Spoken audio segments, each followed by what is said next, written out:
Off 15 seconds. Alright, I'm currently on the dyno with a 2007 Legacy Spec B. And unfortunately, a lot of these are problematic. A lot of Subarus have become problematic, honestly, as time goes on,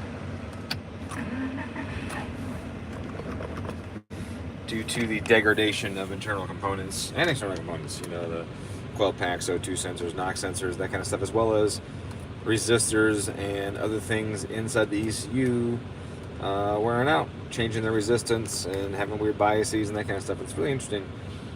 Some of them I fixed by attaching a ground from the exhaust pipe to the intake manifold. That shouldn't fix problems, but sometimes it does, which tells us that there's definitely a problem with either wiring or ECU or something.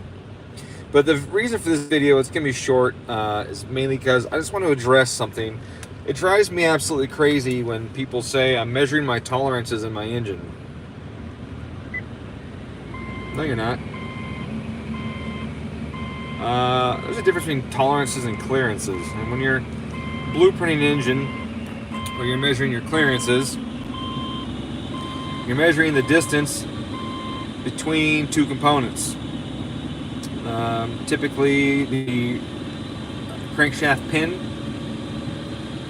and the rod bearing, or the main journal and the main bearing on the crankshaft. That's where the oil goes. And you measure the distance between them because that distance is your clearance. That's how much room there is for oil to fit in there. Tolerance is a range. It's a range of a measurement. So if I say I measured the clearances on my engine and I found that my number 1 rod was 1.9 thou, number 2 was 2.0, number 3 was 2.0, number 4 was 2.1 thou, then someone asked me what my rod bearing clearance is, I would say it is 2 thou plus or minus a tenth of a thou, or 0.1. That plus or minus is my tolerance, and the 2 is my clearance. Now, that's even not 100% accurate because your measuring tool is going to have a tolerance. It's going to be able to read a range and be accurate and or repeatable in those areas. So you can measure the same bearing 4 times and have a reading that changes 4 10,000ths of an inch, and then look at the card for the spec on the tool and find out, hey, its tolerance is 4 10,000ths of an inch. Hey, look at that. So now what that means is that that measurement that you took could be off 4 10,000ths of an inch. So really, you could have 2.5,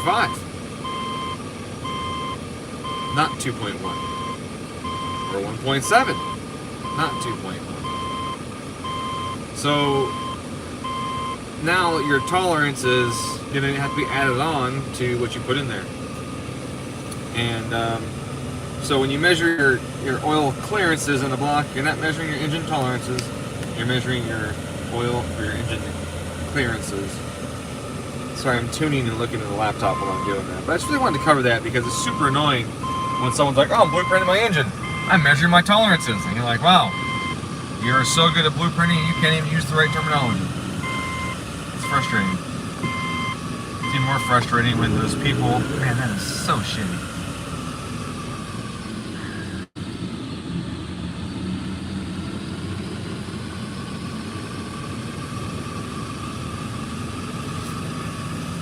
I think the fuel pressure on this car is slow to rise with pressure. And so what I'm seeing is if I come from a high vacuum state and I tip in, it'll run lean for a while.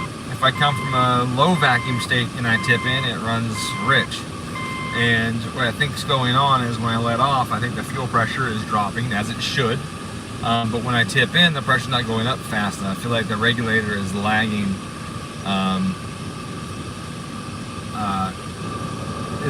the foot, the input, and so it's causing it to run lean. So at these low RPMs, when my manifold pressure is -8 relative, PSI relative, and I tip in, it runs pretty rich. But if I let off of it and let it suck it down, and then I tip in. It runs lean. That's really annoying.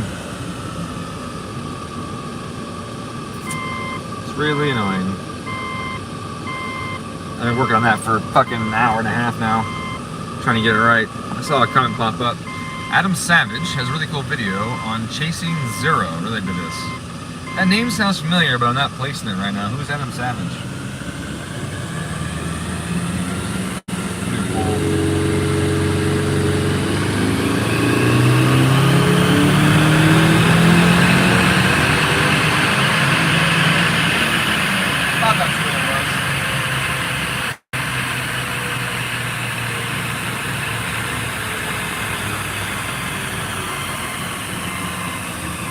That's what I thought it was, but I didn't want to start, you know, saying some other shit. Alright. Is it on a podcast? Is it on a YouTube channel? Or what?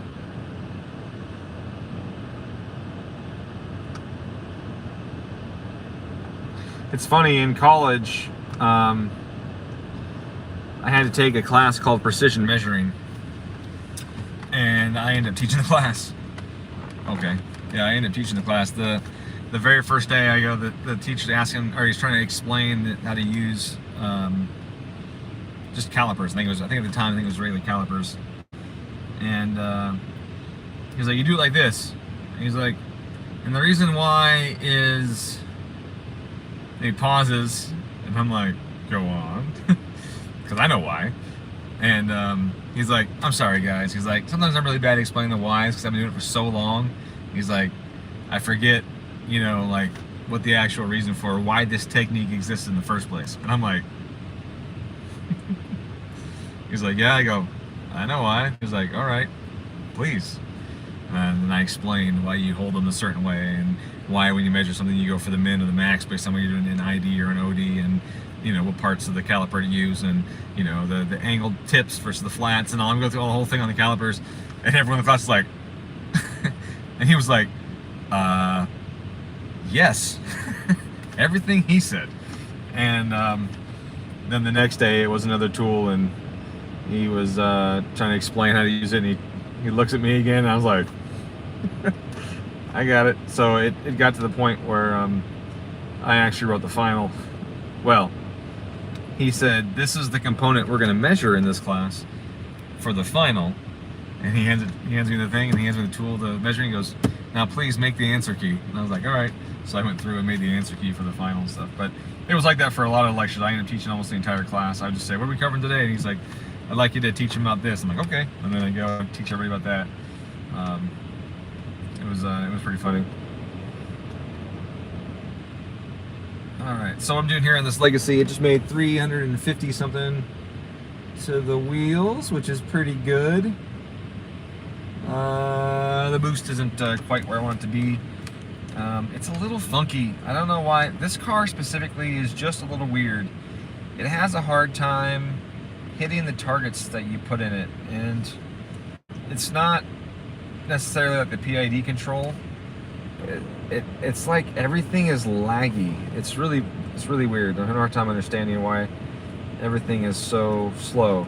It's like when your SSD on the computer starts to slow down, and you have these issues where you try and open a folder and the thing goes blank for a while, and all of a sudden it's like file, you know, like it's indexing. It just like takes a long time, and you're like, this is a 7.5 gigabyte per second M.2 SSD Gen 4, blah blah blah. This thing should be just ripping, and it's because the darn thing is failing, which is basically every computer I currently own. But this car behaves that way. The tip in is funky and it lags. The boost control is laggy. Everything is just laggy. And I don't know. He had a bunch of problems before with other stuff, and then I was like, man, you know, you might consider doing coil packs and O2 sensor and knock sensor, and he did, and like most of his problems went away with the way the car was running. And so it's back on the dyno again, trying to figure out how to make it run tip top, but something's funky.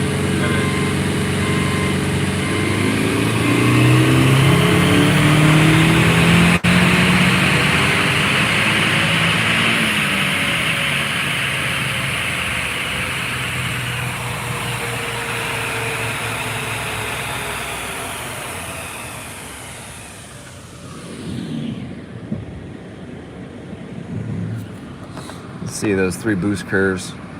So there's the first one, is the bottom one there. And then, where's my camera at? There we go. Bottom one, then the middle one, and then that last one is there. I had a duty cycle everywhere, but you see it's late to come in. It acts like a Turbo Smart external wastegate. Honestly, that's how it behaves. But it's just an internal. It's weird. It's being weird. I don't know. The screen goes blank sometimes. I don't know if it's because I zoom in and zoom out. I'm gonna swap the camera a couple times just to keep it from going black again, because it likes to do that. So here's our log. I did a shift, and then I start the pull, and there's no knock anymore, so that's good. Timing's pretty conservative, as you can see, but this thing just wants to be conservative on the timing. But I mean, in the grand scheme of things, if it was between conservative timing and more boost, or more timing and less boost, I'm gonna go conservative timing and more boost. It's usually safer. Now in some cases it's not great because you have issues with really high back pressure causing problems, or wasting energy. But it pulled clean. I'm gonna start adding timing to it now. I think at this point that boost was, oops, I closed that, or did I just click out of it? Look at all these logs. That's something I've done.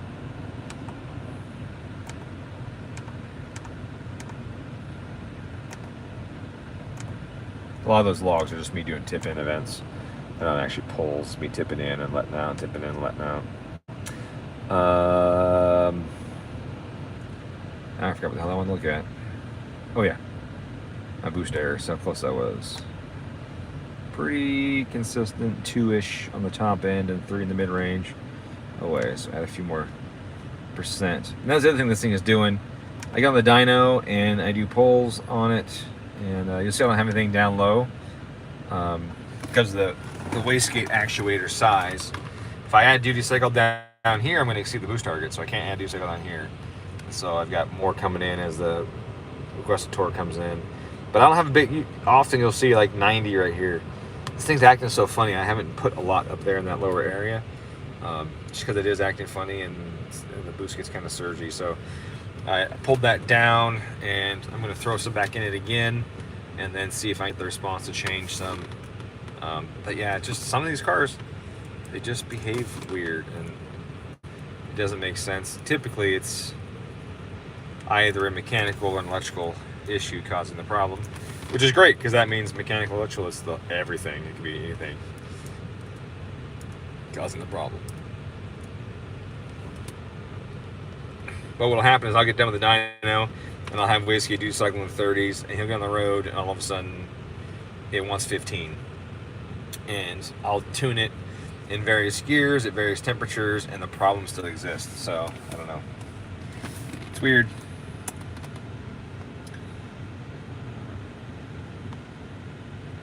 So I need to adjust that one thing. Where is it at? When you get big injectors on the ECUs that don't have RPM compensation, you have to fudge it in some ways. And one of the ways I do it is with this table here. I can use the boost error comp to behave somewhat like an RPM comp. And what you can do then is use this combined with your boost target table to actually adjust your tip-in. Now, no way do I want to do that. The factory does, though. Obviously that table exists, and from the factory that table is populated. So I do it some. But you'll see here I have this big negative value right here to force it to one side of the table so that I can adjust it at the initial tip-in. But it doesn't work that great. It's just a band-aid when you have a system that's behaving weird. Now see, I pulled this down earlier too, and I got to add some to that now because this keeps the dam from dropping. So now that we're seeing no knock, and I fixed some of the tip-in transients, I'm going to add this back up. It's got to be higher than 4.96, I believe is the number, for the dam system to work properly. So we're going to go just 5.6 right there, and then continue on with that. All right, so I know this is turning into a tuning discussion, but they usually do. So I just wanted to cover one more time. Tolerances. Tolerances is a way of identifying a range. of a measurement or a specification, right? So if I when I'm assembling or designing a part, you'll have what are called fits, type of fit between two components. You can have a sliding fit, or a location fit, or a running fit, and what that means is, what is it going to be used for, right? Like if I want to put a shaft into a hole, and that shaft is going to be pressed in, it's not going to undergo any rotation during operation, I don't need it to come back apart, right? Then I'm going to use a tight location press fit.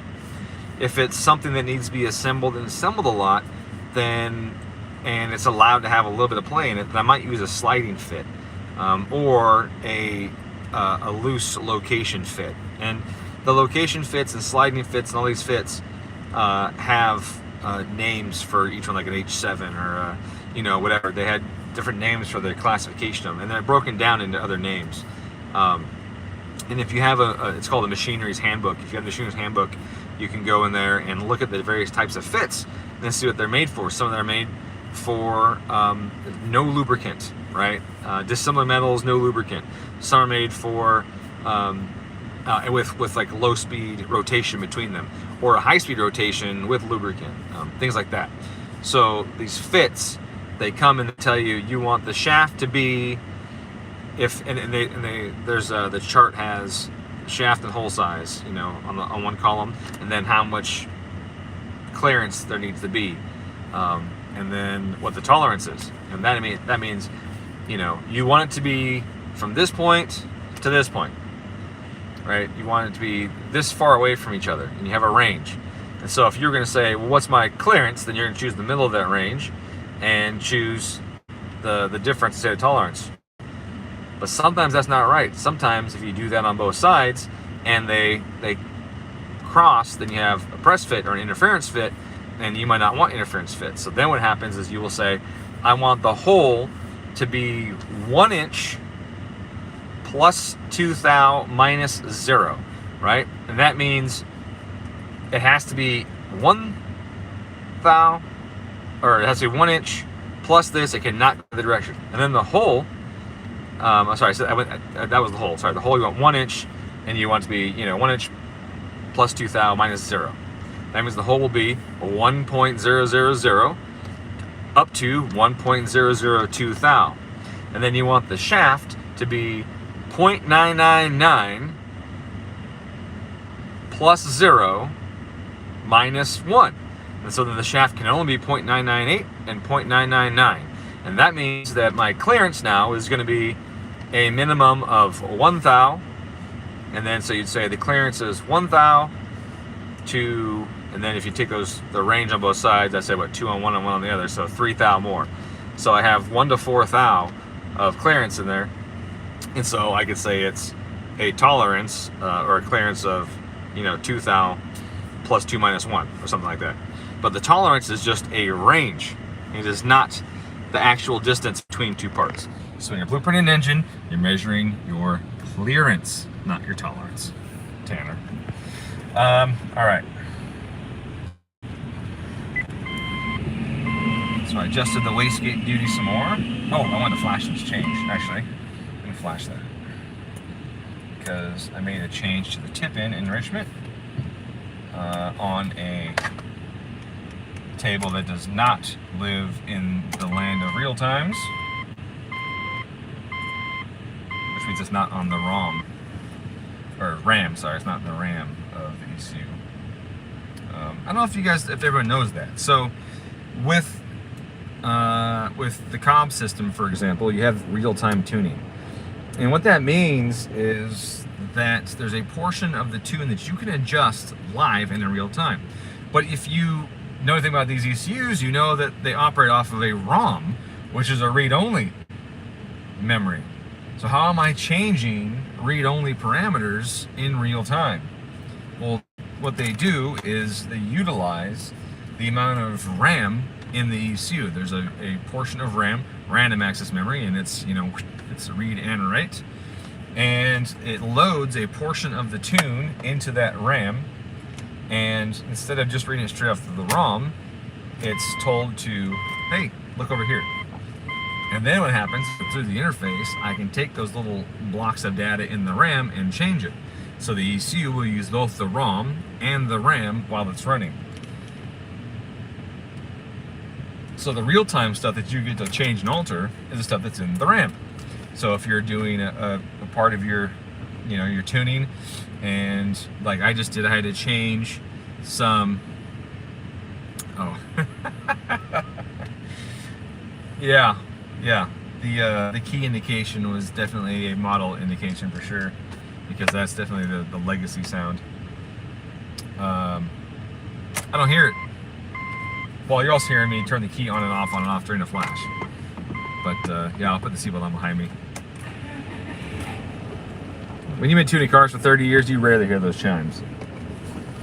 But let me tell you, on an FA or a VA, I can't ignore it. That noise is just so damn annoying. I can't ignore it. On these cars, I don't even hear it anymore. GC, GD, and GR, it doesn't even register in my brain anymore. So, thanks for 20 bucks, man. I appreciate it. You've been too kind over the last couple streams. Definitely going above and beyond. I appreciate it. I did. Oh, the battery tie downs. I know some of you guys already know I have battery tie down. It's really cool. I still gotta make a damn video about it. I still have to make a video about the battery tie down because it really is cool. Unfortunately, it is, you know, more expensive than like every other tie down on the market, but it's better than every tie down on the market. And I finally got the individual boxes that I wanted for them, for the packaging, so it looks nice, and the nuts, the little tall, long acorn nuts that hide the rest of the threads. So just imagine getting your battery tied down easily without fighting the J bolts, because the way I engineered this thing fit, and then also not seeing all those ugly ass threads. So that's what I did. I designed the battery tie down that's easy to put in. Say tie down, hold down, tie down, whatever. Clearances, tolerances, potato. That's easy to install, looks great, and hides all those ugly threads that stick out the top of the thing. That's just the ugliest part of that system. When that battery's in there, you got your thing fastened down, the nuts, there's just freaking threads sticking out, blah, and they're ugly. And they can snag you sometimes too. Oh, you installed yours, awesome. But did I send you a nut? A long acorn nut to hide the threads? I don't know if I had them at the time that you got yours. I hope you did. If not, you can get them on eBay for like $4 for a pack of 4. That's what I did. I just called the guys, the ones that I found on eBay that I liked, and I was like, hey, I need 100 of those. And so they did not give me a discount, the assholes. You'd think after 100 they'd give you a discount, but they didn't. But yeah, so I just got them off of the dude on eBay. Yeah, I'm sorry. You were so quick on that, and I appreciate it too, that you didn't get the special acorn nut. In my Discord, I posted a link to it for the like 5 guys that bought tie downs before. For the eBay where I got the acorn nuts from. It's literally, I think, $4.99 shipped for the nuts.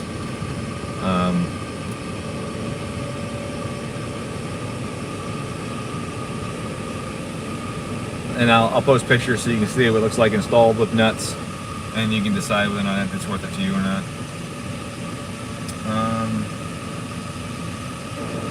Make sure the ABCS is warmed up. Yes, it is. All right. Let's do a hard tip in and see if it falls on its face or not. It's just not good. Good right there. It's pretty good right there. But if I just smack to the floor, it's not great. I mean, you shouldn't be smacking into the floor. Maybe. You see, it's again from the hardware store. I don't know if your hardware store will have them. Hopefully they do. But I couldn't find any at the local hardware store that I liked. Because they're a long extended acorn to cover the threads. Granted, I made the tie down a little taller to reduce the amount of exposed threads, and that might have brought them into a range where a normal sized nut would fit. But it looks really good with a long nut. Ignore that. All right, let's do a pull.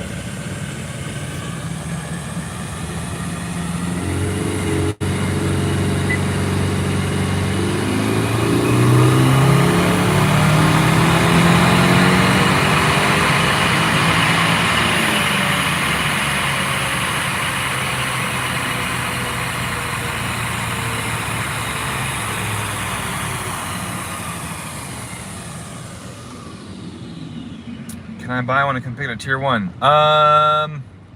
Not right now. I have them at home. I haven't boxed them out. Tier 1 has like 2 of them without nuts in the display case, but they don't have the whole setup yet. I mean, the whole setup, I mean, just with the nut. They don't have that yet. I need to bring them some because I got some other customers that have come to pick one up, and I didn't have the nuts here yet. I just got them the other day, and then I got sick. I've been getting sick a lot. I don't know if it's like long COVID or what they're calling it or what, but I'm having a rough go at it lately. Today's the first day I've felt somewhat normal, and even I still don't feel quite normal. It's really shitty. Yeah, see, that timing was just a little too much. Threw a little knock event right at 6100 at a whopping 14 degrees of timing and 19 pounds of boost. It just ain't much. Just ain't much. But this car's been kind of picky like that. So, go to the time map and adjust that a smidge. Right before, so we start before the timing increase. Alright, so if I get a knock event at 6100 specifically, it might not be the timing at 6100 that's causing it. It could be the timing beforehand that's causing it. I get too much residual heat in the cylinder from the previous events as it's ramping up. I'm parking a lot of heat in there and all that, and that extra heat's enough to trigger it when it hits 61. So it doesn't hurt to adjust below that point, and a little bit, but also that point. So I'm pulling about half a degree out at that zone.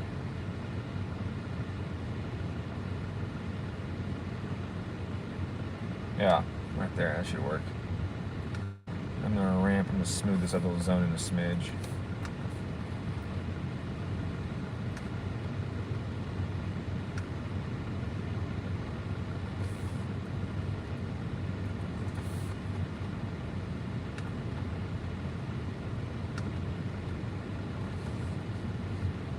Okay, that was a comment that came up.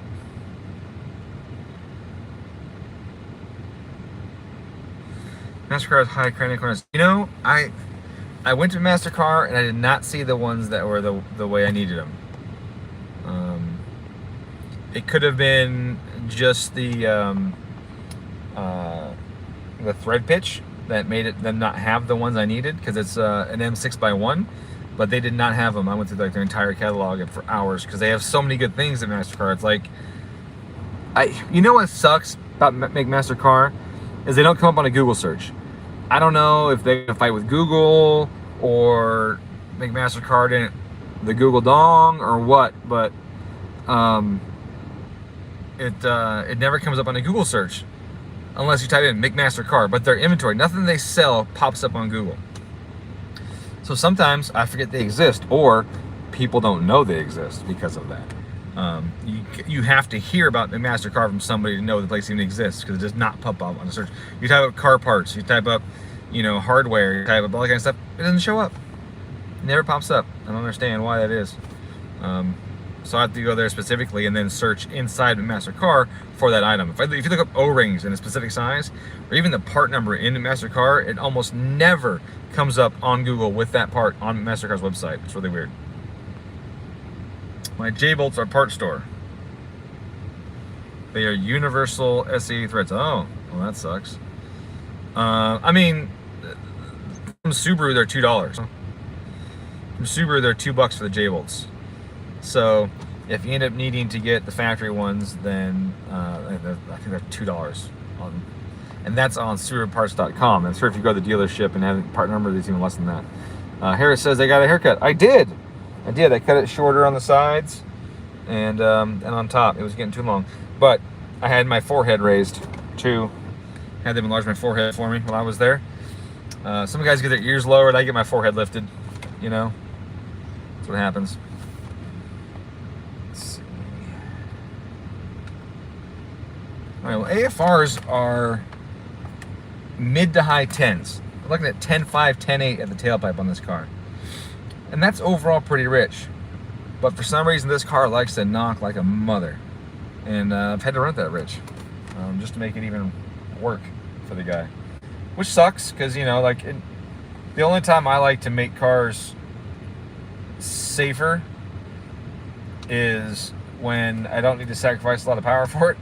And I don't mean safer, I mean like excessively rich. I mean, there's very few times at 300 and something wheel do I need to run a car in the 10s. That's just really rich. But this one, unfortunately, you have to. And yes, I do tune diesel. Diesels are fun. Depends on the ECU. They can be a pain in the ass to do the actual tuning process itself. But, you know, they're different, and I enjoy that. One thing people don't know is that they operate on the other side of the lean stoichiometric AFR graph, so or EGT graph. So if you look at gasoline engines, we operate from stoic to rich, and in some cases slightly lean of peak, like 15.3 or 15 or maybe 16 on some lean burn engines they used to have in the 90s. But lean burn engines puke out a ton of emissions. I think it's NOx's, oxides of nitrogen. And so gasoline engines are no longer allowed to have really like lean burn anymore. But when they did, they would run like in the 16s, and that was all fine and dandy. But for the most part, gasoline engines run from stoic 14.7 AFR at ethanol-free gasoline, or 14.13 at E10 gasoline, or whatever that, you know, down below that, and then down to a ratio that's, you know, 10s in a lot of turbo applications. Diesel's on the other side of that. It's pretty interesting. So if you think about that, with a gasoline engine, as I lean it out, EGTs go up. The leanest EGT is at 14.7 at stoic, at 1 lambda. I should just say lambda, right? 1 lambda. 1 lambda is the highest EGT on gasoline or diesel, any fuel. And as you go off of that, either direction, EGTs drop. So in a gasoline car, as I add fuel, EGTs drop. In a diesel car, as I add fuel, EGTs go up. So it's just a bell curve looking thing, kind of like a little bell curve. And thank you. Your body, my choice.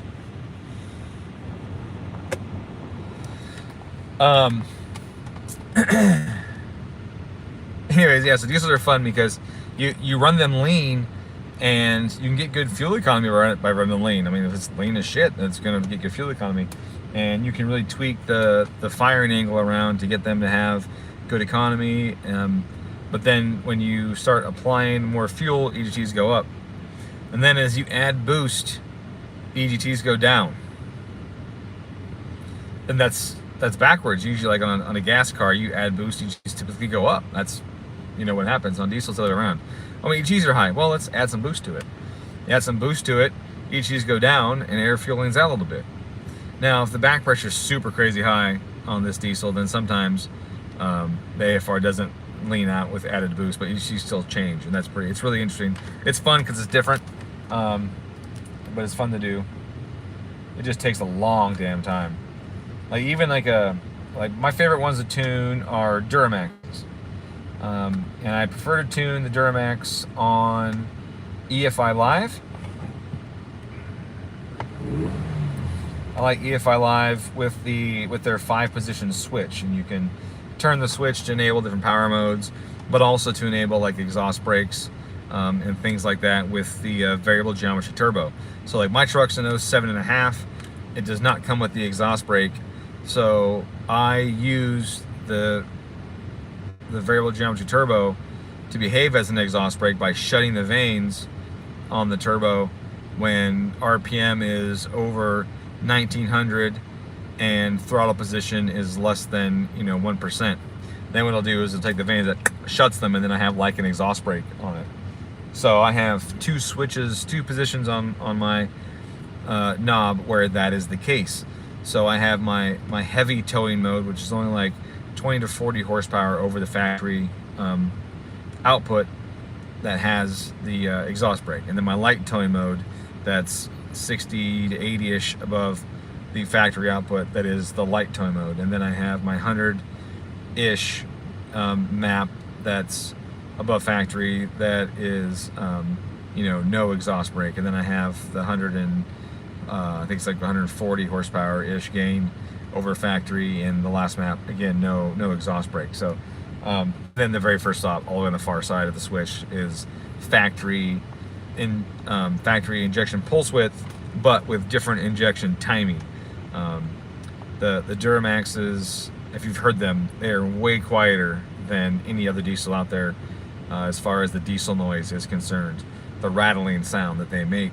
And that's because they take that injection timing and they retard it a lot in certain areas, and by doing that it minimizes how much the stuff is banging together inside and reduces the diesel noise. So you could take an engine and you could inject the fuel 10 degrees before top dead center and you'll hear a ton of diesel noise, or you can go 0 or 5 after and the engine's almost perfectly quiet. So the Duramax from the factory is at 0 or -2, -3 in some spots, in like a mid-load area where you would like casually accelerate, and so they really like reduce the diesel sound by doing that. But the economy suffers, and so if you're willing to sacrifice a little extra noise, then even at the factory pulse widths, you inject that fuel earlier, significantly earlier, like 12 degrees earlier in some cases. It starts to make more noise like a diesel, but the economy picks up significantly, like 4 miles per gallon or more economy out of them. Typically you want to see 50% of the fuel burning before TDC and the other 50% after, something like that, based on the power output of the engine at the time and that kind of stuff. And if you're injecting it at 2 degrees after, you're getting only the pilot pulse is burning before TDC. So you're losing out on a lot of what could be available power in economy, but they don't tune them that way. I don't know if it's just emissions concerns. I wouldn't think the emissions concerns, because if you go too late, they soot. If you go too early, they soot. And if you get in the right spot, they don't soot much at all. But it might just be comfort and noise for people inside the truck, but it's not bad. And I went from 12 to 16 miles per gallon on my dually, my 1-ton dually, 12 to 16. That's a significant improvement. That's 30%, just by changing the injection timing, and that was it. So diesels are fun. Sorry I rambled for a bit about diesels.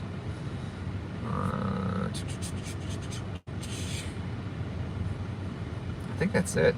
Yeah, that's all the comments that I see. I may have missed them. Yeah, I think that's all it. All right.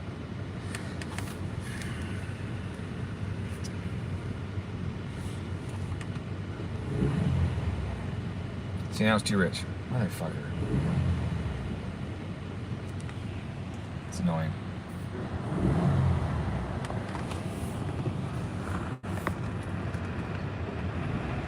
I need to get, I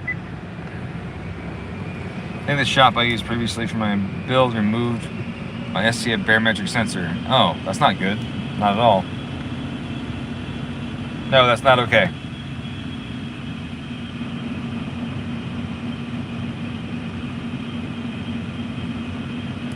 No, that sensor is used to tell the EC what boost is.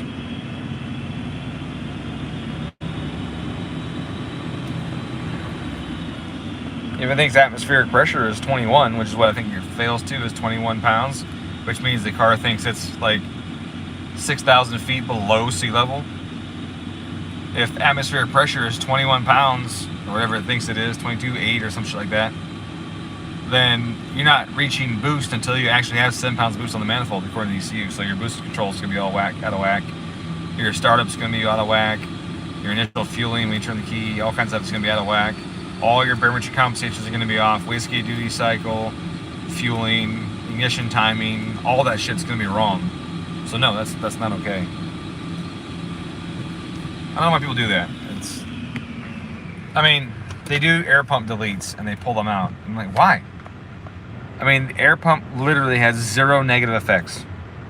None. It's not like a restrictive TGV or an EGR that's pumping a bunch of dirty, air and stuff into the engine. But a lot of guys pull them off. You don't even need to look for it, dude. Just bring up your access port, look at barometric pressure, and if it says whatever your barometric pressure is, then you're good to go. If you're at sea level, it's going to say 14.7-ish. 14.5 to 14.9 based on, meteorological conditions. If you're like where I am at 2,000 feet, it's going to say, what are we here? Here we're usually like 13.4 to 13.9 here. So I can see where we are right now. Right now we're 13.6. So if your reading is that and not 21, then they didn't get rid of it and you're good to go. But if your reading's, anything other than whatever your actual atmospheric pressure is, then it's missing or unplugged. But like I said, all you gotta do is look at the access port and you'll know. We did air pump deletes and now it ain't there.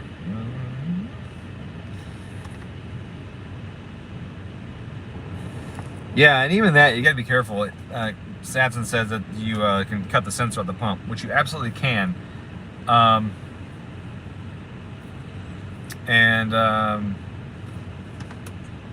You can easily damage that sensor by doing it. The plastic is where they mount the sensor to on it, so the side that you're cutting, and you can end up cutting that spot too thin, and as it vibrates, the plastic vibrates and the pressure moves.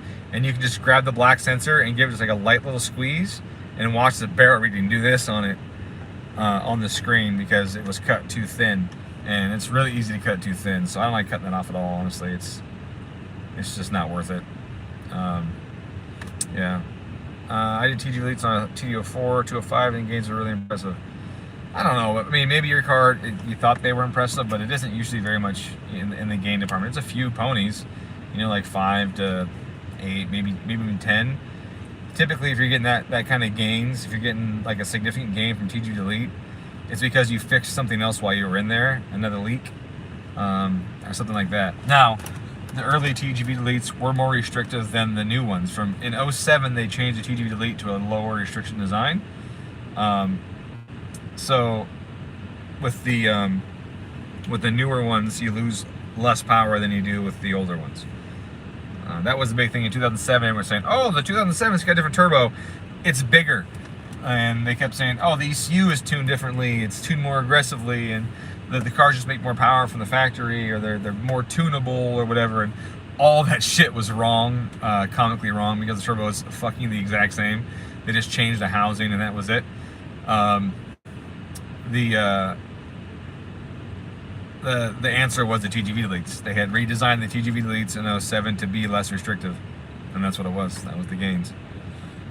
Question for your IAT sensor: is it only for speed density cars? Absolutely not. You can use it on anything. Obviously, you got to make sure that the tune is set up with the right scaling. You got to make sure that it's that you utilize it for its purpose, and that is to measure the temperature as it enters the engine and adjust your timing compensation. You can leave it stock. Stock is pretty aggressive. You can actually change the compensation to make it work better than stock in that area. It depends on whether you have a GR, GD, or whatever, because the ECUs have different programming maps in there, but you can do some really cool shit with newer ECUs. But no, I absolutely use it on MAF cars all the time. Any MAF car that comes around, I try and get it on there. Not because I'm trying to make a sale, but because it makes the cars way safer. I mean, you're looking at the number 2 reason why Subarus blow up is because they don't have actual air temp indication for the engine to know if the intercooler is heat soaked or not. If the intercooler is heat soaked, the ECU doesn't know, and they blow up. That's the number 2 reason they smoke, and it's all the time. Corey says, I just installed the 6466 and the gains were really impressive. I bet. And he doesn't mean gains in spool, because 6466 spools like ass. Absolute ass. He means gains in horsepower. and all of that. Yeah, I bet that was, but that's a ride over a TD04 especially. All right, I think I have to be done with this. I don't know what else to do. Like, I can only do so much for this guy. Let's try some more here. It drives pretty good overall. It just still has that a little fuckiness to it. I think it needs to get a Cobb differential fuel pressure sensor on it so that we can monitor Cobb fuel pressure and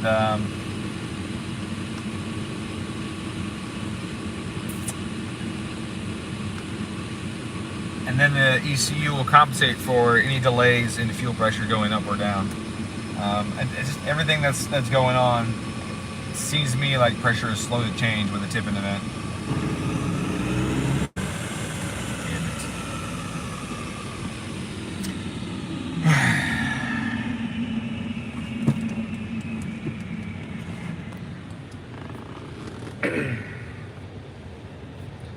Do you have heat in the motor?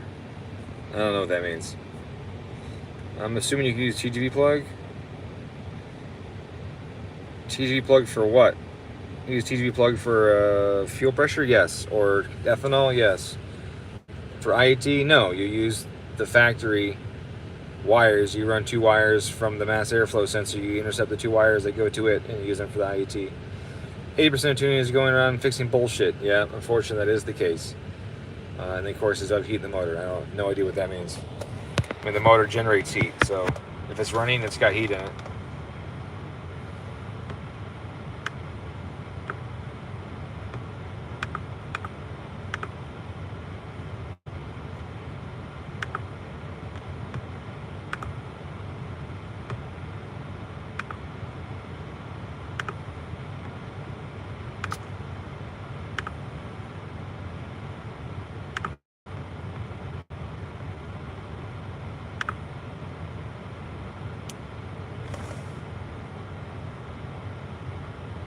Internet joke? Oh, yeah. Sorry, I don't know it.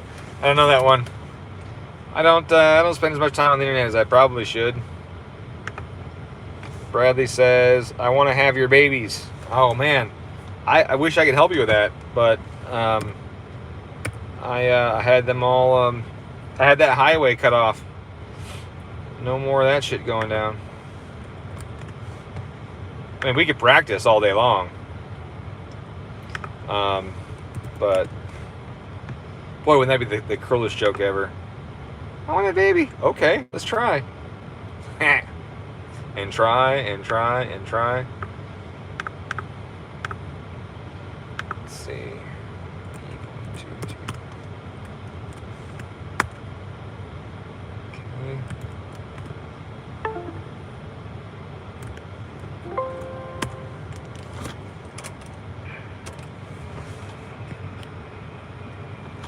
I'll adopt one. Free tuner. I want one. Mow my damn lawn.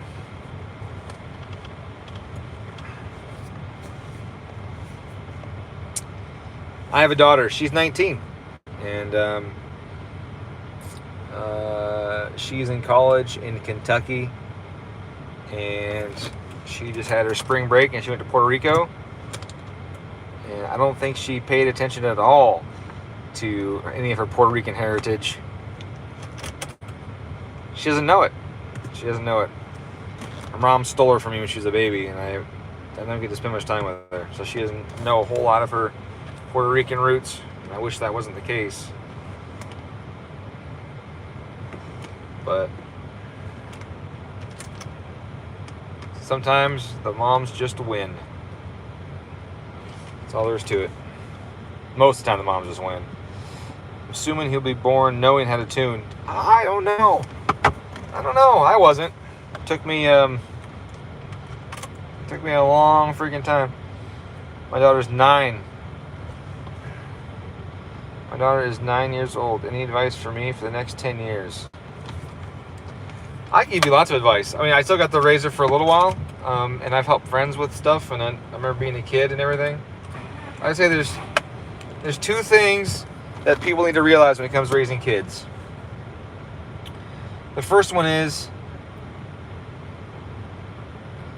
you don't get to decide who they are. That's an important thing to realize. You don't decide who they are. There's a portion of their personality that is their personality and can't be tampered with and can't be changed. And there's a portion of it that is the product of what they're exposed to. The whole nature versus nurture thing, right? There's absolutely both sides of that. And the nurture side it's more like a certain personality type will respond to a certain type of motivation differently than a different personality type.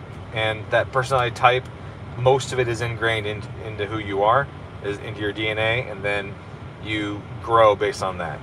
And, I can't take an apple seed and put it in the ground and yell at it or buy it stuffed animals and feed it certain foods and make it grow watermelons, right? I mean, it's going to grow apples.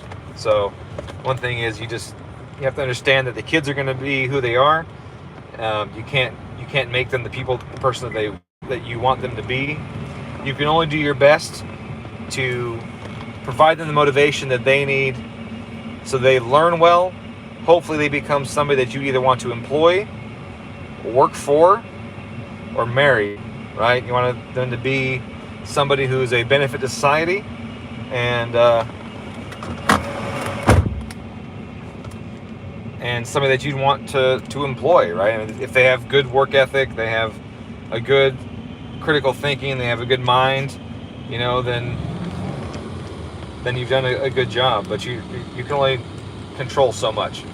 And understanding how little control you actually have over them is a really important thing to grasp. Otherwise, you'll just end up suffocating the children, that kind of stuff. I think that's a really big thing. I learned a lot of that just by being a boss or by being a leading petty officer in the Navy. You get a lot of people fresh out of high school, they're still really immature, and they don't have a father figure anymore other than you. You make child, not their minds. That's true, man. Absolutely true. Man, you another 20? Jesus. Thank you.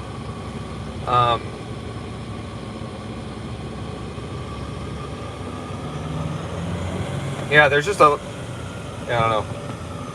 I know. So the other thing is, the other task you have, and this is often the hardest task as a parent, but it's one of the most important ones, is just your basic responsibility to prevent them from making mistakes that will negatively impact the rest of their life, right? I mean, that's one of our basic functions as a parent.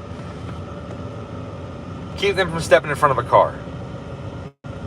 Keep them from killing somebody. Keep them from, whether it's they're playing with a toy that's inherently dangerous, like lawn darts. Keep them from stabbing somebody with the lawn dart. Keep them from shooting somebody in a hunting accident. Keep them from chopping their dick off. I mean, there's certain things that with a kid that you should, mistakes, prevent them from making it when they're children, so that when they enter adulthood and their brain is done forming, because brains are done forming until your early to mid 20s, that when they get there, that then you can release them and say, I'm confident they're not going to go screw up their entire life and they're going to be, worth something.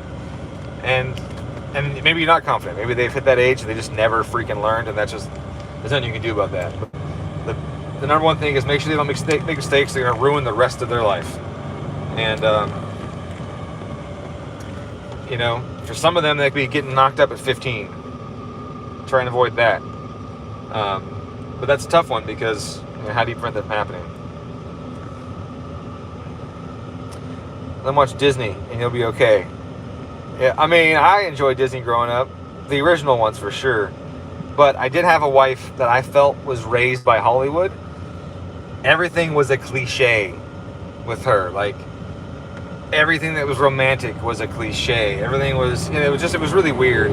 I mean, she was a great person. I loved her to death. We had a great marriage and that kind of stuff for a long time until one day it was gone. But that was one point of contention for me, was that I just kept saying, hey, this isn't Hollywood. This isn't a movie. This is real life. Like, we have these real problems.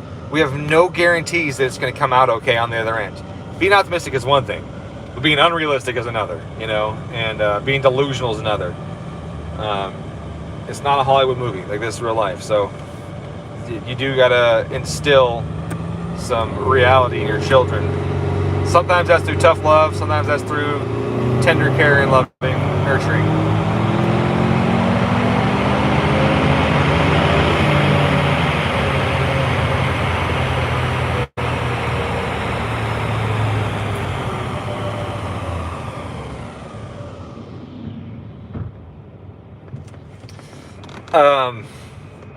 Louis C.K. had a stand-up called, what was it called?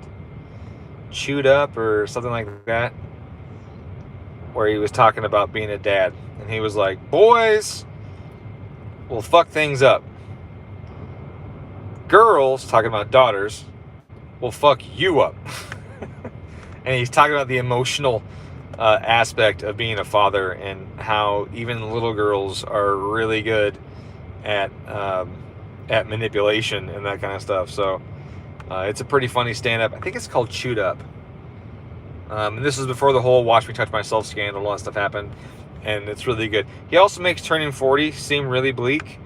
And when I was 39, I watched it again. It kind of depressed me a little bit because it was really me turning 40 seemed pretty bleak. But it wasn't that bad. It's really funny, though. He's got some really good shit in that.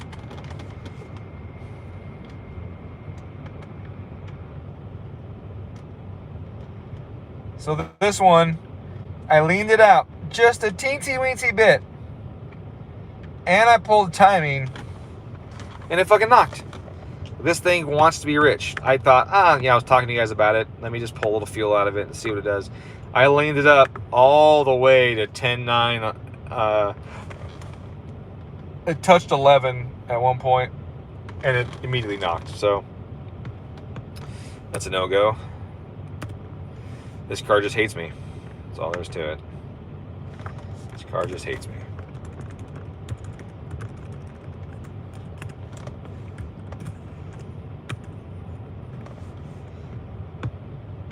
I had a grandma that I thought was really cool until she lost her fucking mind. She wasn't grandma by blood. She's a grandma by marriage. And she was really cool for a long time until things got really weird. But she was someone who told me that she would rather kids had sex than drive cars. She was like, I'm all for teenage sex and I am not for teenage driving. It was one thing she used to say. There's some truth to that because, overall driving is pretty dangerous for kids. The whole brain not being developed thing we were talking about earlier. That's definitely something you got to watch out for. I was stupid as shit when I was young. Luckily, I was skilled. I was talented. It's got the bug-eye sickness. Loretta loves you, Dom. I don't know who Loretta is. Hopefully I love her too. Who is Loretta? Bob's your uncle is the name of the person there that said that.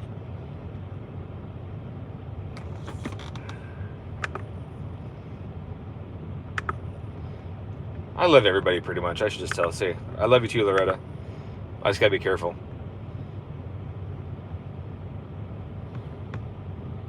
I got a gift from somebody actually the other day, but it came to my home address. And I was like, how did he get my home address? I don't remember getting my address.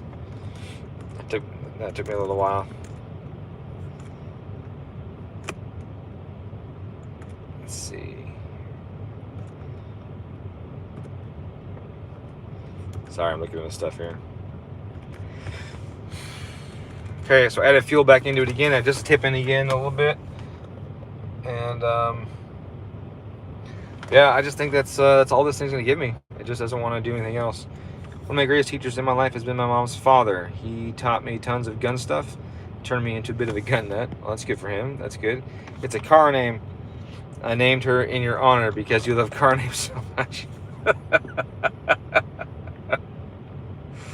Hopefully she's not your neighbor. Yeah. Yeah. Yep. I like cars. That's like their names. It's like when you're single and you're dating, you know, a bunch of girls and stuff. You never use their names in bed because you might say the wrong one. So it's always babe and something like that. Because who knows what you'll say when you're, you know, about to get off. All kinds of stuff can come out of your mouth. When something else is in your mouth. It's, you know, you just don't. So that's how I feel like cars. When they come to tune them, I don't want to know their names. I just want to get in, get out, get it done with. Get it back to the customer.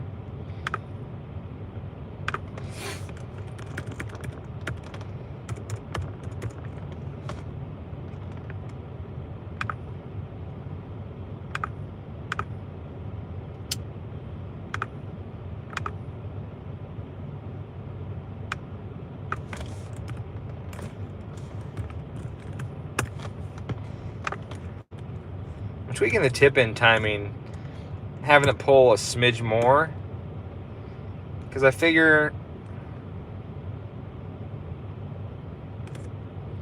if I can pull a little more on tip-in timing, then it will hopefully knock a smidge less on tip-in. So bump that up a smidge. It seemed to help when I did it. It seemed to help.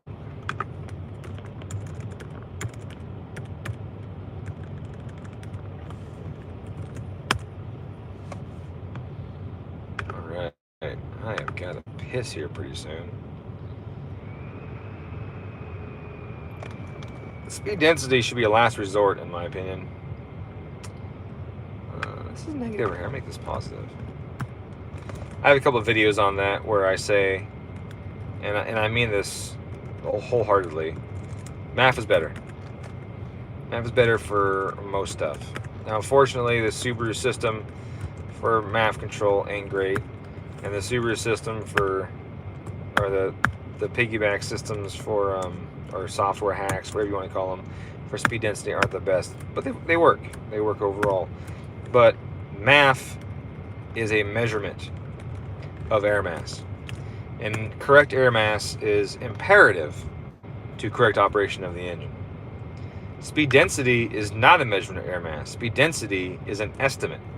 It's a guess based on some of the parameters that you are measuring, hopefully accurately. But the plain fact of the matter is you don't know the temperature of the charge going into the engine. You don't know it. You can model it based on port temperature and intake air temperature and bias it based on things. And there's all sorts of complex equations that manufacturers like Chevy use and their ECUs and all kinds of things like that. But you don't know the charge temperature. And if you don't know the charge temperature, you don't know the actual density of the air going in the cylinder. And so you can't measure the actual mass of the engine, mass of air going into the engine with speed density, but you can with MAF. And so I tell people all the time, run MAF as long as you can, because it will be the most accurate that's possible. That's, you know, measurement of the air going into the engine possible. Now, if you have a shitty mass airflow sensor housing, then your reading's not any good anyways, and you're not actually measuring the air past that point. So if you have a good known calibration like a Cobb SF with a factory MAF or something like that, then you know the calibration of that intake, and you have a relatively close measurement of the air mass entering the engine. So I prefer MAF all the time. That being said, none of my cars are MAF.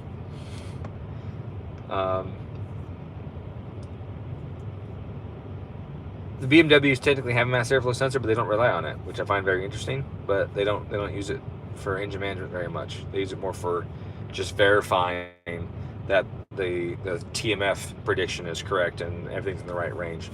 It's more for engine wear. My Subarus are on standalones, and they don't primarily use MAF because they're on standalones. Now, the RS is on an M-Tron, and I have that running on a TMAF setup, which is based on TMAP and MAP across so basically difference pressure across the throttle body, as well as using exhaust gas pressure to establish a pressure ratio across the engine. And I'm also putting in a GM 4-inch card style MAF into the turbo inlet when we finish this new rotating kit. So I will have an actual MAF, then I'll have TMAF and speed density all being blended in together and weighted based on where I am in the operational point of the engine to provide me the most accurate air mass calculation or estimation or measurement possible based on how it's running. Unfortunately, you can't really do that much with the factory ECU, but I love the M-Tron for that because I can do all kinds of stuff with it. All right.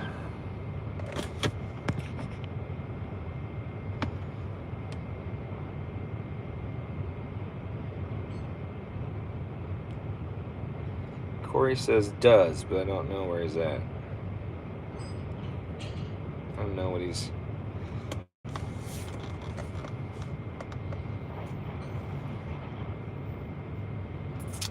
referencing there.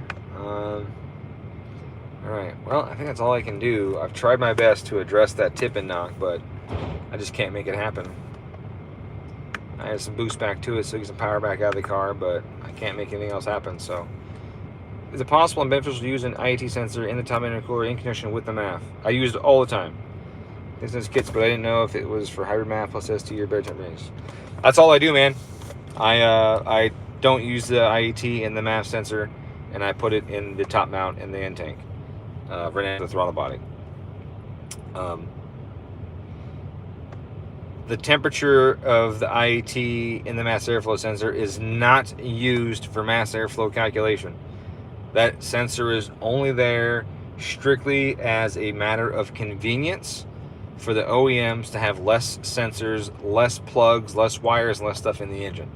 The mass airflow sensor uses two heated wires, one in and one out of the stream, of the bulk of the airstream, and by seeing the current difference between the wires based on the airflow through the sensor, they determine how much mass of air is covering over that one wire. So it does not need intake air temp to determine that because it's using basically the difference in current flow between two wires. And then the IAT is done for just calculations and that kind of stuff. So you absolutely put one inside the intercooler, in the end tank, by the throttle body. Do it all the time. I cannot recommend it enough. There's nothing else in the world I recommend more doing to your Subaru than doing that. I recommend that even more than my cylinder fork cooling mod. Because it is just so critical to know that air temp, the number of failures drops dramatically once you do that. And then the cylinder fork cooling mod is the other thing that you can do. Those two things alone, those are the two best things you do. And I go back and forth. Sometimes I say the cooling mod's better than IAT. Sometimes IAT is better than cooling mod. Maybe they're just fucking equal. I don't know, but they're both so vital in keeping the EJs together. The number of failures since I started putting IATs in intercoolers has dropped dramatically, and then I started adding the cylinder fork cooling mod, and it's reduced the amount of engine building load a lot of guys are seeing. IAG recommends them with every one of the engines that they sell. They sell a ton of my cooling mods. They buy a bunch of them, but they recommend them with their engines that they sell. Woolman recommends them with every engine he sells. Shoot, my brain's drawing a blank right now, but a lot of manufacturers recommend the cooling mod with engines. I had one guy tell me in Colorado that he saw my work on the cooling mod, thought it was super awesome, but he said, I have a confession. He's like, I don't buy your cooling mod. I was like, okay, whose do you buy? He goes, I make my own. I'm like, all right, well, it's fine. I mean, so he builds them himself for his customers with the engines that he sells. He doesn't sell them online, kind of thing. So I was understanding and okay. Yeah, I spent 18 years analyzing these engines. Yeah, I did a lot of testing on it. I analyzed the cooling system. I put sensors in there. I analyzed how all that shit worked. I checked temperatures and different loads, and I changed orifice sizes to try and get the right amount of flow without stealing too much from the heater core. I spent years getting the cooling mod to do what I consider to be correct, and even then I've still made revisions in the last couple of years to make it even better. So yeah, it burns me when companies like Torque Solutions copy my shit. And I go, we didn't copy your shit, and it's like the exact copy of my kit. And other companies copy it after I spent all that time figuring out what the hell was going on with it. So yeah, it burns me when that stuff happens. But at the same time, I can't stop the guy from making his own stuff. Like, it's his thing, it's his car, it's his stuff, and he can do it. But it's just when the guy do that, it just takes money out of the hands of the guys that are actually doing the R&D, you know, and sucks. But hey.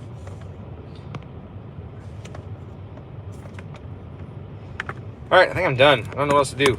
I can't make other stuff happen on the dyno. There just isn't. I just can't do it. There's nothing I can do for the guy. I can only do so much, and it just doesn't work. Doesn't work.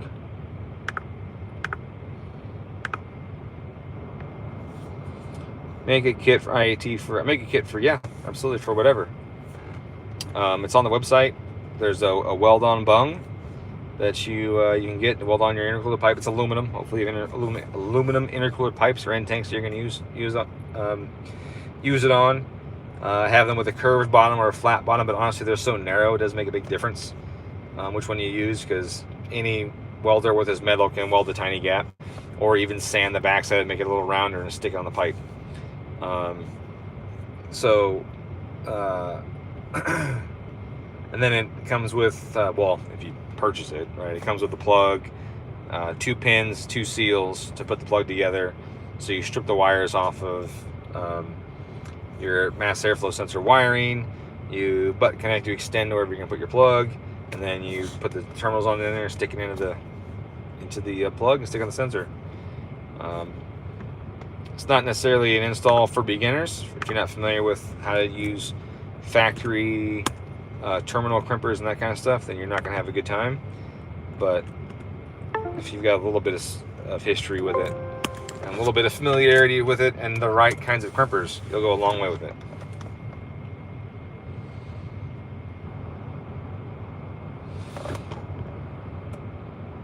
Thank you, Bradley, for having my cooling mod. I appreciate it. Your engine thanks you too. Corey asks, I'm running a radium dual pumper. Is it better to bypass the factory fuel pump controller or get the upgraded GTR controller? Well, my opinion, GTR controller. You need to update the power wires to get more power to it. Make sure you have a good ground wire as well too. With more current flow, you need better grounds and more power. But fuel pumps are a large source of heat in the fuel system, in addition to the fact that fuel runs through a hot engine bay. If you run your fuel pumps high all the time because you bypass the controller, you get 2 things. One, you get fuel pressure regulator overrun, which means you need a much larger regulator to bypass the required amount of flow. And if you don't have a large enough Venturi pump in the tank to handle the return flow, you'll still lose fuel pressure control anyways. Even with the radium one, it's sometimes not enough. If you have 2 pumps going, sorry, at full flow.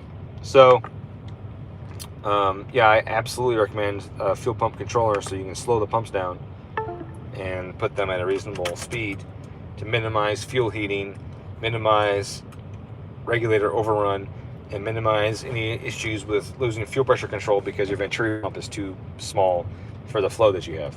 So yeah, always the controller.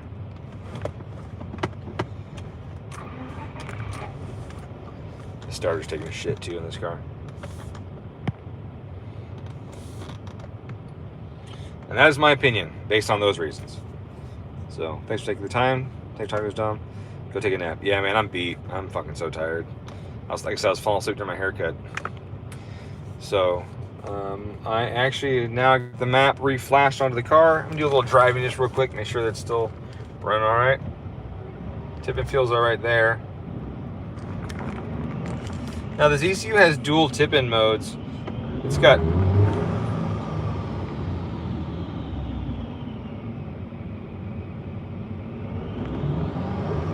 It's got 4 tip-in modes, and they're called groups, but the groups can be bypassed based on certain parameters in the engine. One of them is based on how fast the map sensor is changing. How fast the map signal is changing, that'll bypass it as well.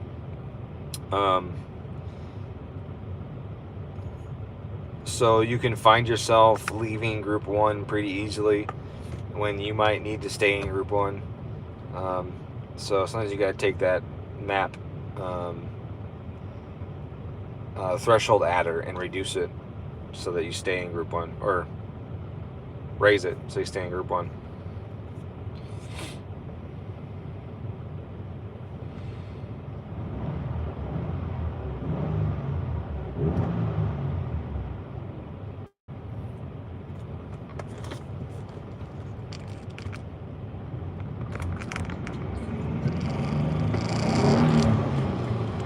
It's good there.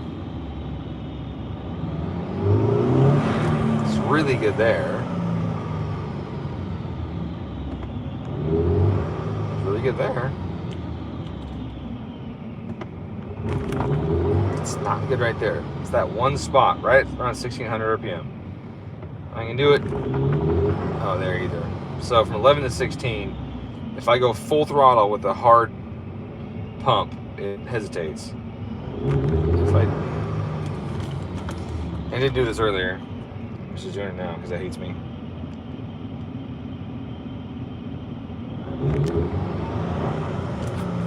It's so weird. It's such a weird hesitation. I can't pinpoint whether it's lean or rich or what, because the way the system delays when it's happening. I feel like it's rich.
Just tipping it, that makes no change.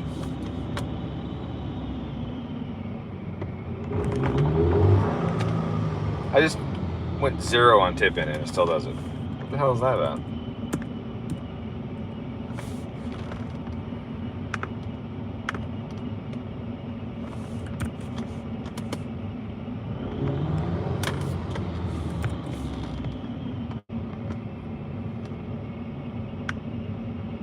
Tried to mess with the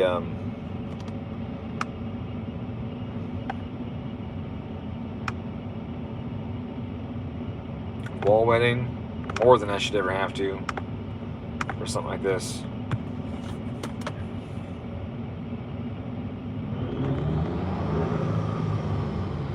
Yeah, it's so slow to respond.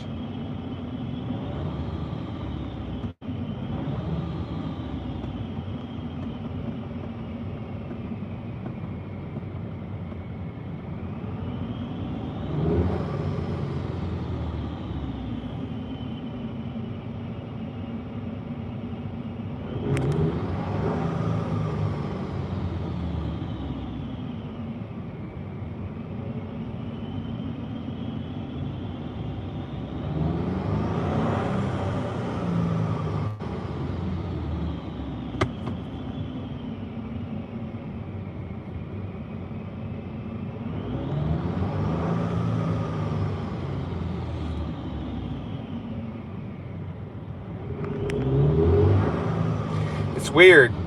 I put my foot down, it's almost like a whole second later.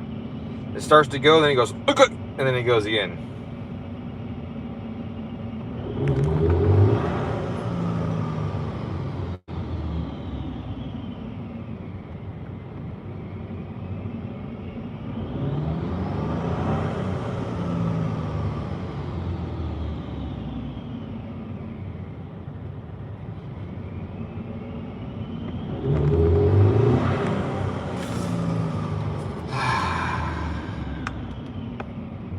don't want to deliver a car that does that. It's terrible. Let's try right there.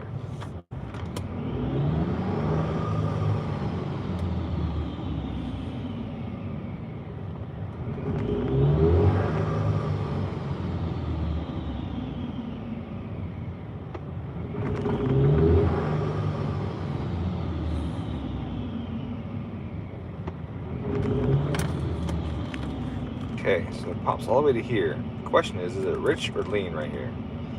So let's add a ton to it. See if it gets a lot worse.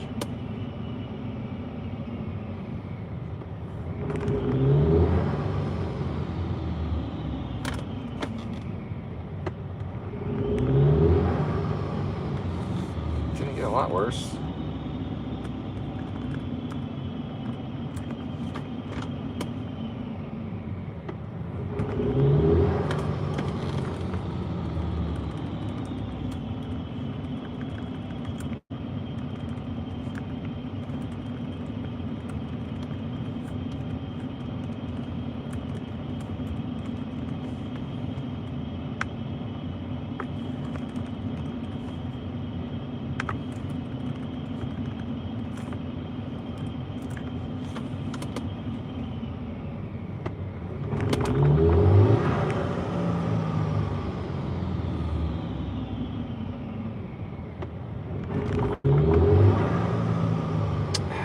So delayed.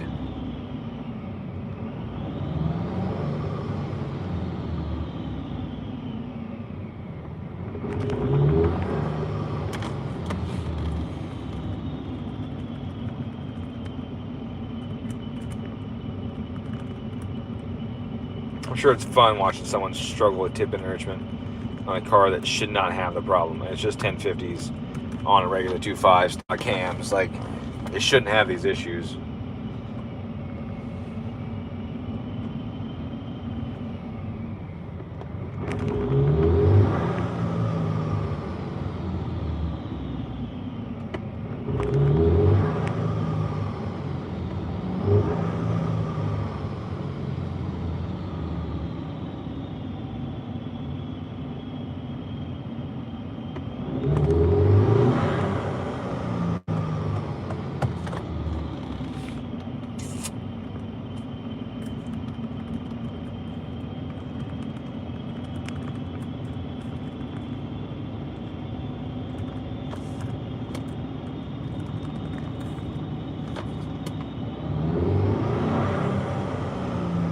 I added a bunch of tip in there and it went lean. It's gotta be that fucking fuel pressure.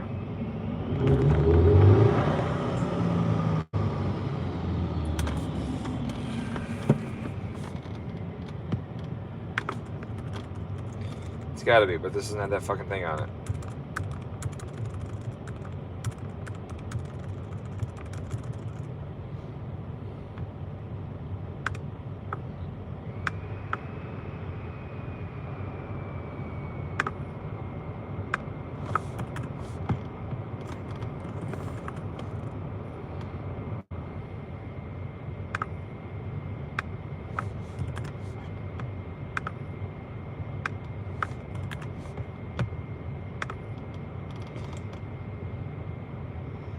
No, it's got a good factor math in it.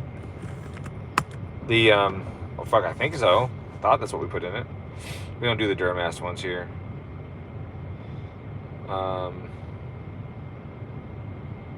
No, it isn't like that at all. This is totally different. It's,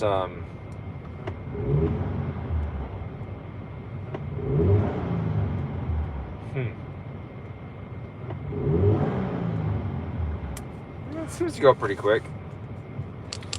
Let me go look at it. I'm pretty sure we put it in here, and we only use the Denso ones. I mean, you've seen my videos. I hope it's my videos on how bad the other ones are. The GR stumble is when you're at a specific RPM, resonance in the fuel rails causes fuel to essentially stop flowing into the injectors. And that's obviously a huge problem. But this is, it's a delayed hesitation after tip-in event.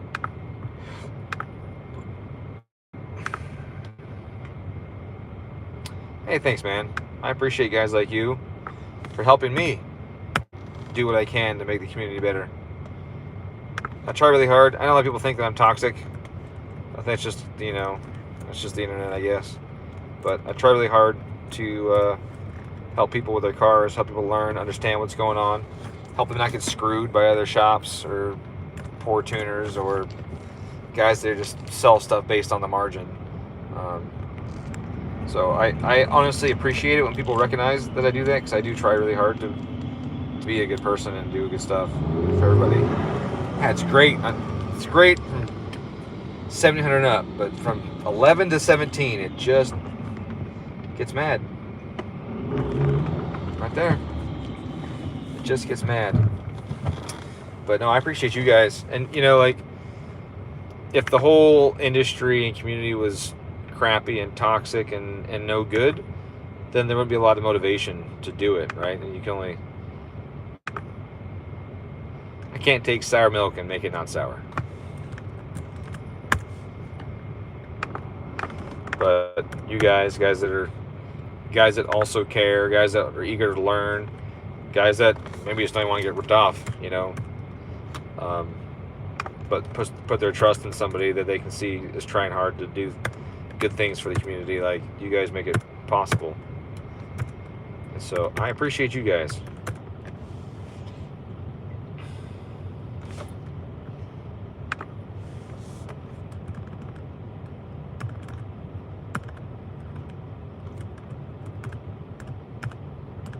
I mean, I must like you guys, right? I stream and I talk to you while I'm tuning, so... And obviously I have a bunch of the people in here in the stream that are in here almost every stream. I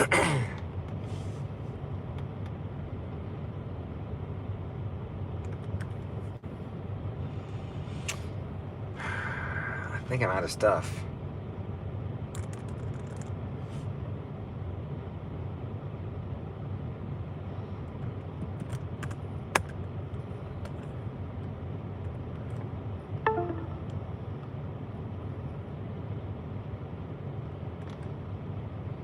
I didn't tell you to do that. What are you doing?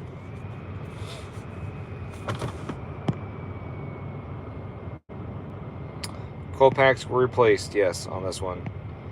But it's not misfires. It's weird. It's a hesitation, but it's not like a hard misfire. ECU's not picking up as misfire.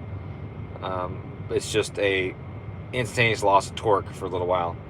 I did have an issue like this once on a car, but it would pop at check engine light when it happened. And it was actually from... This program's acting funny. The engine would flex and pull a wire and it would lose power to the injectors and it would on its face. And that sucked. Obviously, it took me forever to figure out what the heck was going on with that.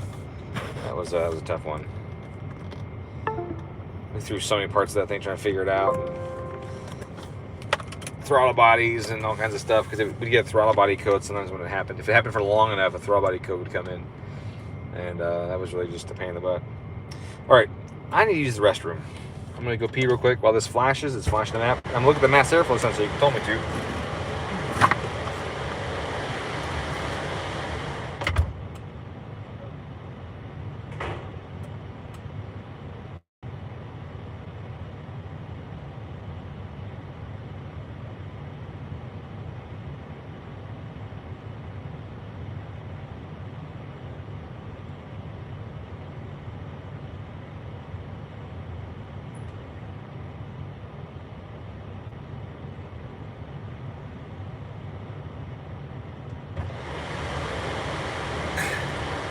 Let's just change a few of these buttons that he won't notice. And perfect. Next pull should be a lot of fun.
Gotta plug my laptop in. I didn't do that. Battery's dying.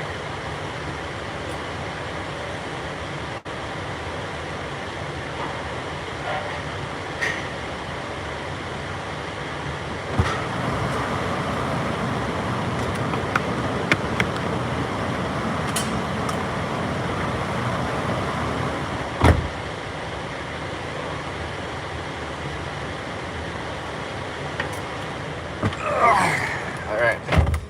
Whew, man. Turn off, reinitialize. Laptop was dying, I had to plug it in.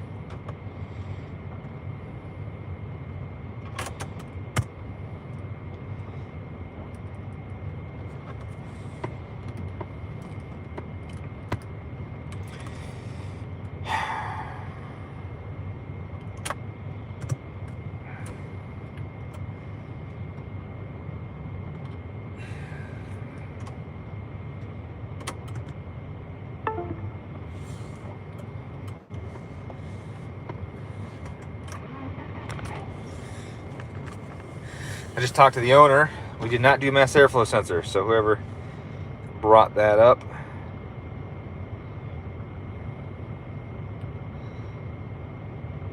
We not the correct info. Is correct tough nowadays when you try to learn? Yeah. Send out some emails from his computer while he's gone. Oh, this is. Oh, tell the other guys to do it. It's, you know, yeah.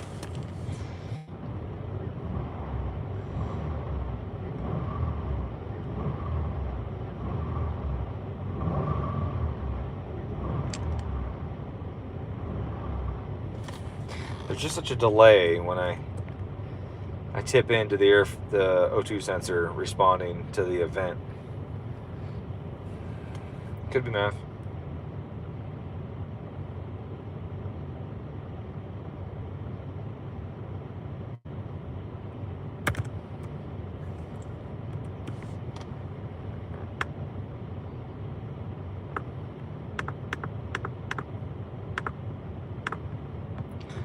Get rid of roughness monitors. So I was logging the roughness monitors as well, but they slowed the logging rate down.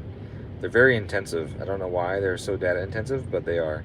So I just removed them from here. I wasn't getting any misfires on these cylinders, so I just took them off so I could get better resolution for the other stuff that I'm doing.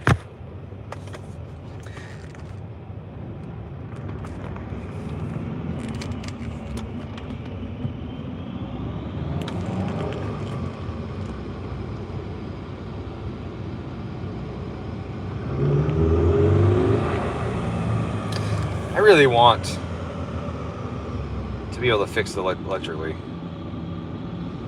but these routines are so complex in here. It isn't like I can go in there like I could have standalone and be like, right here, add more fuel. That's the exact spot. That's not an option on these, unfortunately. Man, that could be math. Could be.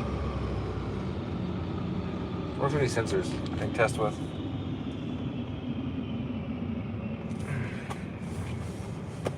Oh, I'm looking at my phone. Hey, look, there it is.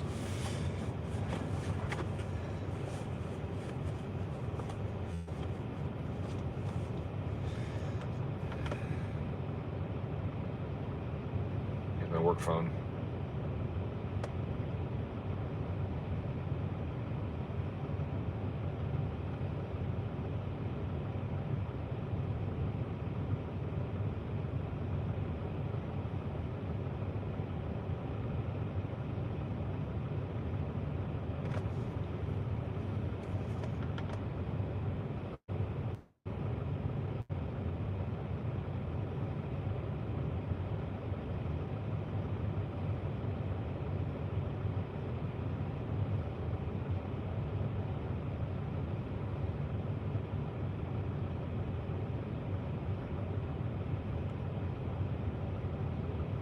I just text Lane, ask him, do we have any math sensors for this LGT? And I did it from the work phone, which I don't think he has. So then I said, this is my work phone, by the way. Love the guy on the dyno.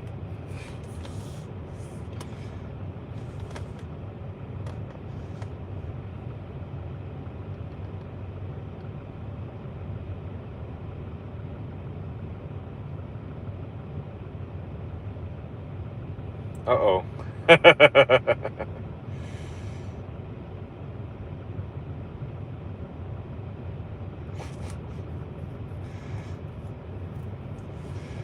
I should talk about that in a separate video, but maybe this one too.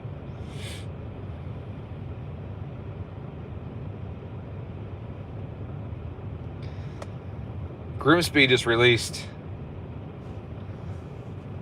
a bypass valve.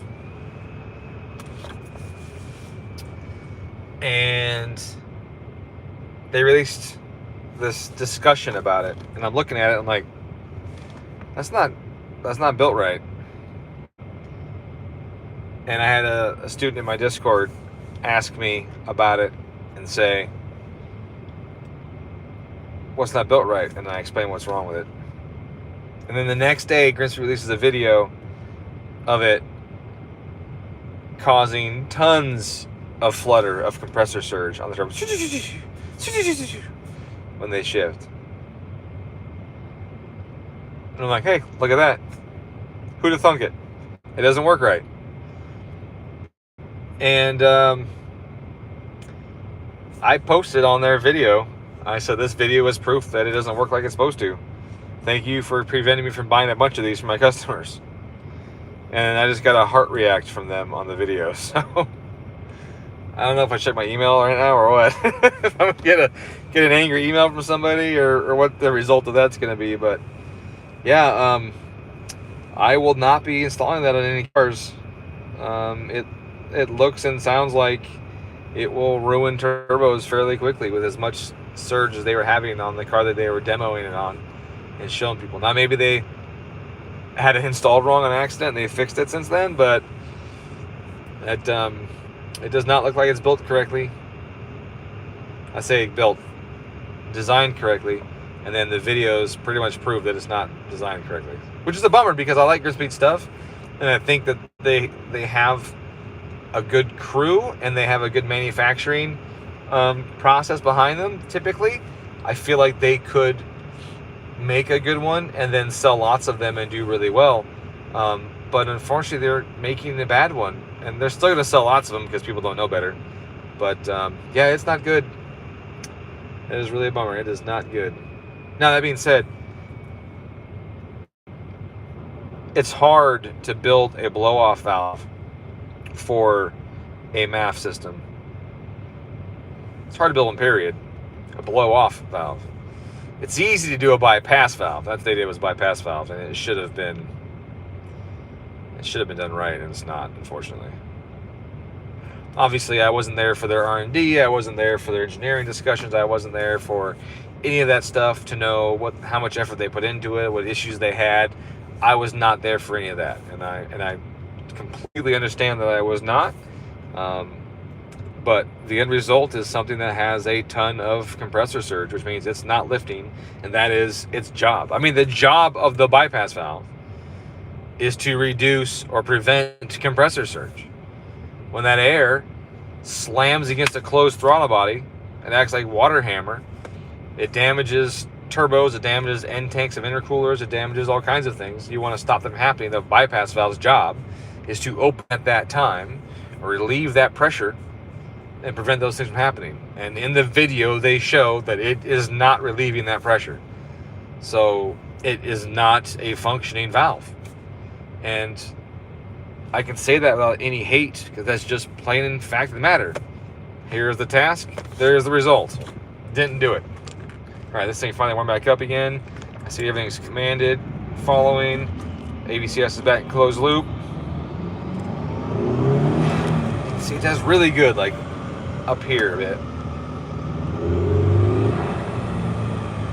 Oh, just smidge lean there, but not bad.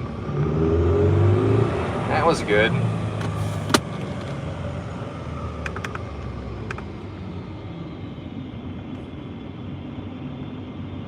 Okay, now they got this going. Look at the MAF quicker. That might be the MAF. That might be the MAF. I did not feel like that revved up as fast as it should have.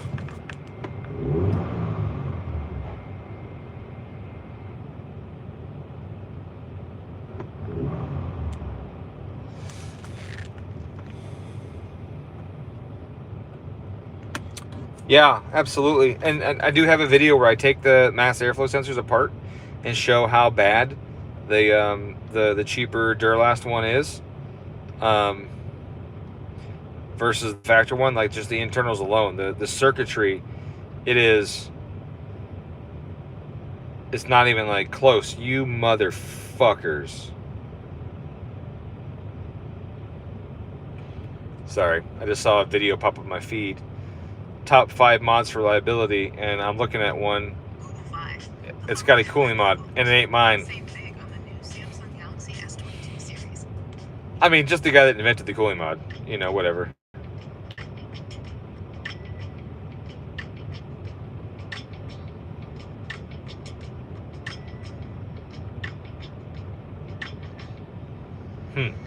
Should we watch this together? That'd be bad. I don't have time for that, though. I have to finish this car, but just popped in my feed. 4 mods for reliability, and it's not even my cooling mod. I think it's Torque Solutions cooling mod, making it even worse. What a slap in the face.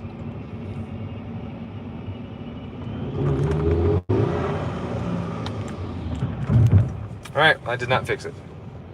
Alright, well, I can't keep doing this, because obviously I'm just going in circles. I do some stuff here, and it doesn't work. I do some things, works for a second, it doesn't work. I can't keep doing that. So I gotta do something else. So that's saved. That one's already flashed on there. Disconnect from the ECU. I got to get a math to test or something else because I'm out of things I can do electrically with the computer. So I'm gonna go do that. I'm gonna see. Any last questions? Nope, I don't see any more questions. All right, guys. Well, I appreciate you hanging out. Oh, yep, thoughts in here. I swore off cheap electronics after that. Coil packs, MAF, etc. by OEM. Absolutely. 100%. The cheap coil packs do not have the energy that the factory ones do. The master flow sensors don't work correctly. Even the cam sensors they have, we had an FA here with an aftermarket cam sensor that wasn't reading right. We're getting errors. You know, all that stuff. It matters. Factory sensors are really good. I mean, factory sensors are made for engines to go 300,000 miles. That's their goal, right?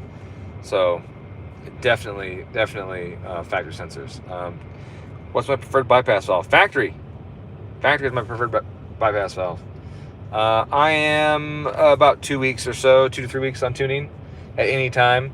Sometimes we'll get some cancellations, or I'll have some of this stuff happen and freeze up time on my schedule, and I can end of the date or something. But about 2 weeks right now or so. I got like 10 tunes to do in the next week. A couple house calls and that kind of stuff too. So a lot of stuff going on. Anyways, thanks again, guys. Appreciate you coming by. I need to get my iPhone camera thing working correctly with the OBS software so that we can share my screen and show you the tuning stuff again all the time. It works really good with the Android, so I probably just use the Android phone. I mean, it's here. It just wasn't charged. It's only at 35% right now, so it would have been dead long before the stream was over, so I couldn't use it at all. But I'd like to get a little more professional setup on the streaming thing going down, so that you guys can have more stuff to look at than my pretty face. But just another one of those things, just money and time. Suggest lube bypass valve. I mean, it should be lubed. Well, it depends on the valve. Depends on how the valve is constructed. The factory valve is a skinny stemmed poppet valve, which is what most of them should be. And that means that the actual sliding surface is a very small area. It's difficult for the plunger to get, or for the valve itself to get bound up. It basically looks like a intake valve, right, or exhaust valve, just smaller. Most of the aftermarket ones are big, huge discs with a ton of surface area that can easily get bound or caught up in the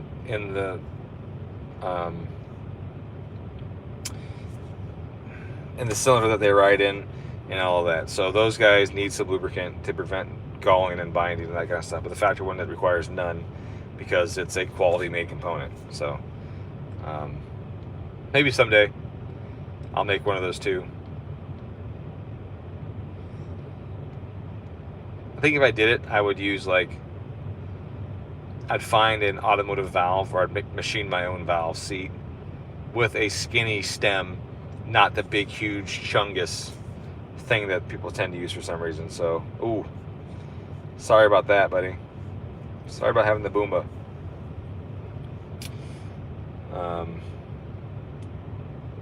Yeah. Anyways, all right. So I got to go. Thanks, guys, for stopping by. I appreciate it. I got to finish this car up somehow, and I will see you on the next one. Have a good night.